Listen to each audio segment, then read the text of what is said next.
నమస్తే అందరికీ. నేను మీ రాజ్మణి. ఈరోజు నేను బ్రాహ్మణులు మనం అందరం కూడా గౌరవించే మనోహర్ దాస్ గారి గురించి మాట్లాడడానికి వచ్చాను. మనోహర్ దాస్ గారు మీకేమైంది? మతి భ్రమించిందా, లేకపోతే మానసిక స్థితి బాగా లేదా, లేదా టెర్రరిస్టులు ఏమన్నా మిమ్మల్ని భారతదేశంలో మత కల్లోలాలు రేపండి అని చెప్పి మిమ్మల్ని వదలడం జరిగిందా అని నాకు అనిపిస్తుంది. ఈ మాట ఎందుకు అంటున్నానంటే, మన భారతదేశంలో భిన్నత్వంలో ఏకత్వంగా హిందూ, ముస్లిం, క్రైస్తవులు అందరూ కలిసి ఉంటున్నారు. మీరు మీడియా ముందు కూర్చొని అన్య మతస్థులు ఎవరైతే హిందూ టెంపుల్స్ లో పనిచేస్తున్నారో వాళ్ళందరినీ వ్యభిచారులుగా మాట్లాడారు. చాలా తప్పు మీరు మాట్లాడింది.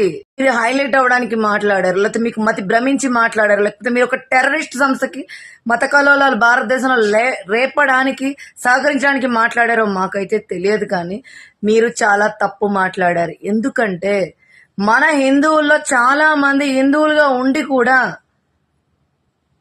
రకరకాల మసీదులకు వెళ్లే వాళ్ళు ఉన్నారు, అలా అని వాళ్ళందరూ వ్యభిచారం చేస్తున్నట్ట. చర్చిలకు వెళ్లే వాళ్ళు ఉంటారు, అలా అని వాళ్ళు వ్యభిచారం చేస్తున్నట్ట. మనకి కూడా వర్తిస్తుంది కదా, హిందువులకు కూడా వర్తిస్తుంది కదా ఈ మాట. ఆ మాట మీరు ఎందుకు ఆలోచించలేదు మనోహర్ దాస్ గారు? నాకు అర్థం కాదు.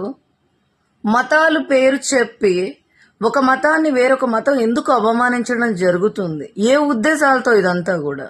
అన్య మతస్థులు హిందూ దేవాలయాల్లో పని చేయకూడదని ఎక్కడ రాసి పెట్టి ఉంది?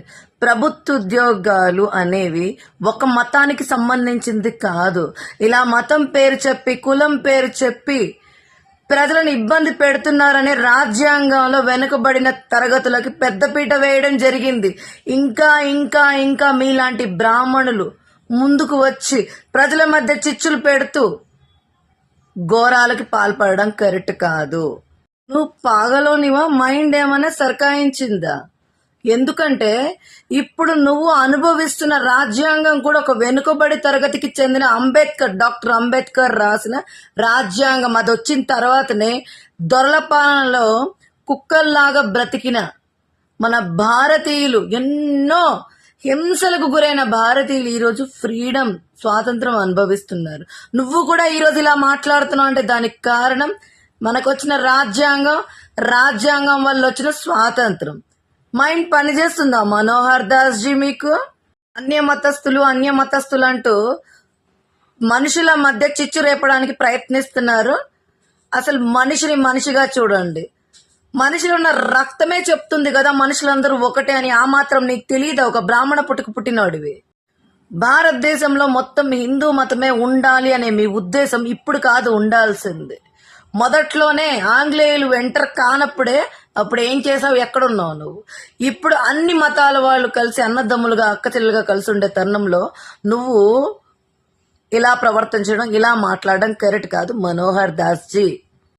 ఏదన్నా మంచి చెయ్యాలి అనుకుంటే, రాజకీయాల్లో మీరు హైలైట్ అవ్వాలనుకుంటే, హీరోలుగా పేరు సంపాదించాలనుకుంటే మనోహర్ దాస్ జీ ప్రజలకు జరిగే అన్యాయాల గురించి ప్రశ్నించండి. మతాల పేరు ఎత్తుకొచ్చి బ్రాహ్మణుడిని నేను ఏదన్నా మాట్లాడచ్చు అంటే ఎవ్వరూ ఊరుకోరు మనోహర్ దాస్ జీ. అర్థమవుతుందా? చాలా మంది బ్రాహ్మణులు ఉన్నారు, వాళ్ళందరూ ఎలా మాట్లాడుతున్నారు, మీరెలా మాట్లాడుతున్నారు అది తెలుసుకోండి. ఫస్ట్ నేర్చుకోండి సీనియర్స్ దగ్గర. ఒక బ్రాహ్మణుడు మీడియా ముందుకు వచ్చి ఏం మాట్లాడాలి, ఇన్ని మతాలున్న భారతదేశంలో నోరు విప్పేటప్పుడు మీడియా ముందు ఎలా మాట్లాడాలి, ముందు అది తెలుసుకొని రండి మనోహర్ దాస్ జీ. మీరేమి మత కల్లోలాలు రేపే మాటలు మాట్లాడక్కర్లేదు మనోహర్ దాస్ జీ. రాహుల్ గాంధీ గారి గురించి అంత నీచంగా మాట్లాడడానికి నీకు మనసు ఎలా ఒప్పింది? ఆయన పార్లమెంట్ లో మణిపూర్ కి జరిగిన అన్యాయం గురించి మాట్లాడడమే తప్పైపోయిందా? ఇది నిజం కాదా? మణిపూర్ లో వేల కొలది ఎంతో మంది క్రైస్తవులు బలైపోలేదా? క్రైస్తవం అనేది భారతదేశంలో ఒక మతం కాదా? వాళ్ళు మన భారతీయులు కాదా? మహిళలను వివస్త్రలు చేసి నడిపించారు. ఆ సమయంలో ప్రధానమంత్రి ఎందుకు మణిపూర్కి రాలేదు అనే విధానంలో మేం కూడా ప్రశ్నిస్తున్నాము. మణిపూర్ గురించి ప్రస్తావిస్తే వాళ్ళ పుట్టుకల గురించి, తాతల గురించి, అమ్మమ్మల గురించి ఈ రకంగా మాట్లాడి అవమానించే హక్కు, అధికారం నీకెవరిచ్చారు? అసలు వాళ్ళ స్థాయికి నువ్వు సరిపోతావా అని నేను అడుగుతున్నాను. ఒకప్పుడు 1885లో మొట్టమొదటిసారిగా కాంగ్రెస్ నిలబడి స్వాతంత్రం కోసం పోరాడిన పార్టీ అది. ఆ పార్టీకి ఉన్న చరిత్రనే వేరు. దాన్ని వేలెత్తి చూపడానికి కూడా నువ్వు సరిపోవు. రాహుల్ గాంధీ గారు ఏమన్నా నీ గురించి, నీ ఫ్యామిలీ గురించి, నీ పుట్టుక గురించి మాట్లాడారా? ఆయన మణిపూర్ గురించి ప్రస్తావించారు, అది కరెక్ట్ గానే ఉంది. నువ్వు మాట్లాడేది మాత్రం మనోహర్ దాస్ జీ మత కల్లోలాలు రేపేలాగా, మతాల మధ్య చిచ్చు రేపేలాగా, హిందూ ముస్లిం క్రైస్తవులు కొట్టుకొని చచ్చేలాగా ఉంది. నువ్వు ఎంత నోరు మూసుకొని ఉంటే నీకు అంత మంచిది మనోహర్ దాస్ జీ. బ్రాహ్మణులుగా మేము మిమ్మల్ని గౌరవిస్తాం. దయచేసి నోరు మూసుకొని ఉండండి. మిమ్మల్ని ఎవ్వరూ అడగలేదు మీ అభిప్రాయం.